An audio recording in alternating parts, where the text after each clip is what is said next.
स्वरोदयर शुभ उन्मोचन।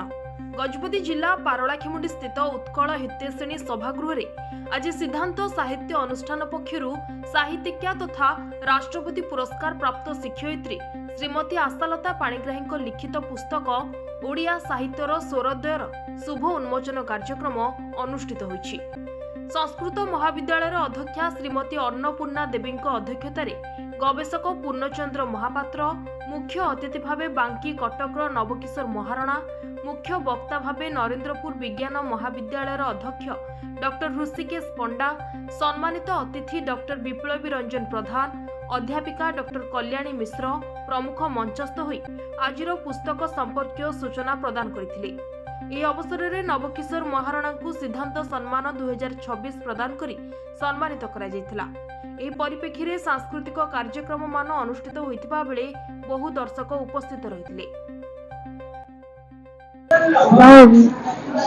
মানে আমার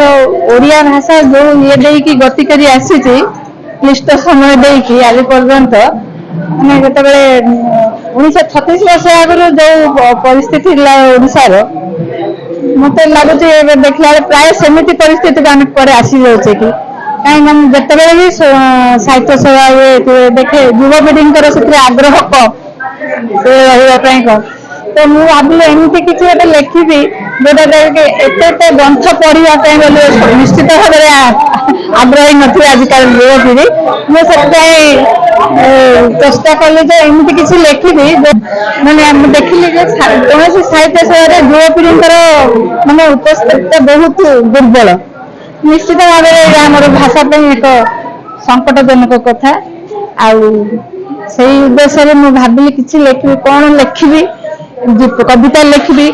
थरे पढ़ले फिंगिदेले गल्प लिखी थरे पढ़देले जानदेले कि एमती किसी लिखी जो द्वारा कि माने आम ओडिया लिपिटा केमती सृष्टि होती तार क्रम विकास किपरि होती ओडिया साहित्यर उन्मेष केमती आरंभ होती कौठू से केमती आज पर्यंत एटा गति करी आसी से उपरे लिखा संगे संगे विभिन्न